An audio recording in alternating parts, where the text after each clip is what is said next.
nobody was really too surprised by the outcome of this necessarily. I think a lot of people expected a finish. I expected this one, I believe, to go the distance. I picked the over on this one, so I was wrong just because Sam Alvey is so tough. But Brenden Allen, man, comes in 4 days' notice, becomes the third man to submit Sam Alvey in his MMA career, his illustrious MMA career. Only the sixth man to finish Sam Alvey overall in his career. And he did it in 2 rounds, brother, but he didn't do it the way that I expected because he decided to do the one thing that I thought he shouldn't do, which was just stand and trade with Sam Alvey and play Sam Alvey's game. And Sam Alvey, I mean, listen, he was looking sharp. That left cross was looking mean.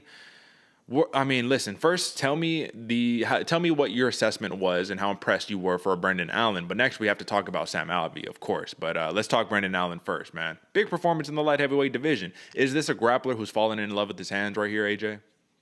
I don't think so. I'm not ready to say he's fallen in love with his hands and he's going to be a striker from now on. I feel like he's saw the way that people like to see fights happen and taken a little bit more a step in that direction.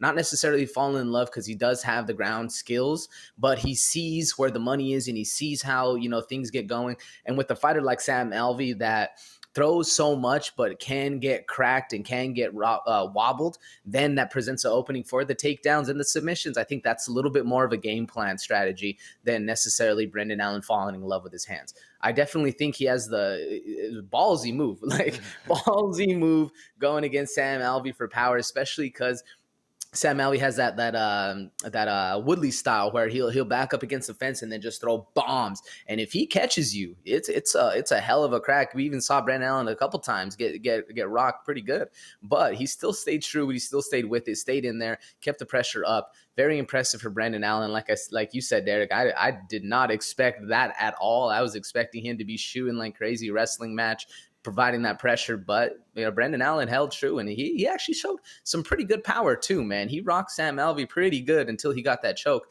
And I mean, all credit to Sam Alvey. You got to be able to put this dude out. Nobody can, it's very rare that he'll get wobbled, but getting absolutely cracked KO knockout, not going to happen. Not too often anyway. But all credit to Brenden Allen because he stuck with it with a very ballsy game plan. All credit to all in Brenden Allen, man. Obviously, this was a light heavyweight bout. He's going to be back at middleweight division, all that good stuff. This was originally slated as a middleweight bout, but, short notice, that's what happens. Listen, brother, this is Sam Alvey's 7th straight loss. Yes, he's a company man. Yes, he's fighting whoever, whenever. Yes, this was probably the 6th or 7th straight opponent change when he was scheduled to fight somebody specifically. Does he stick around after this one, brother? It's like at this point, this was a tweet that I saw. They're like, man, people are like the commentators even, they're running out of excuses for Sam Alvey, brother. It's like at a certain point, it's like, do you still got it? And he's fighting the cream of the crop. Don't get me wrong. It's not like he's fighting bums over here. He's fighting the cream of the crop. But what are we doing with Sam Alvey if you're the UFC? I think, unfortunately, we're moving him either to the first fight of the main card or we're starting to see a prelim Sam Alvey. I mean, I don't think he gets cut. This is rough because he did.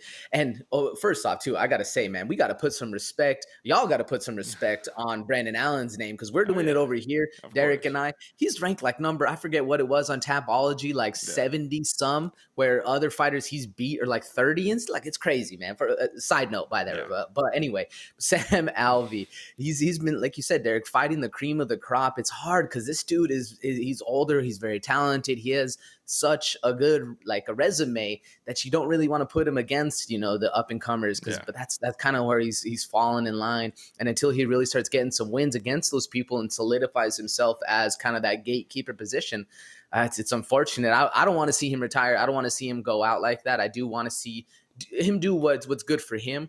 If that is retire, if that's keep fighting, whatever it is. But I would like to see that kind of style stick around where you're down to trade, you're down to go 1-for-1. You don't mind being put to get your back against the fence because you're going to spring out and attack.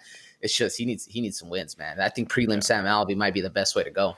Yeah, man, I hear you. And a quick little aside for that side note that you put on right there. So Brenden Allen, you see how I have number 16 for those who are watching for Brenden Allen, right? When I was on Tapology doing the rankings, he was originally slated 16 going into this bout. I check it after the fight, and then he's number 34. So I'm just like, what are we doing here? How could he possibly be number 34 in the middleweight division? How? You know what I mean? It doesn't make sense to me. But either way, I do agree with you.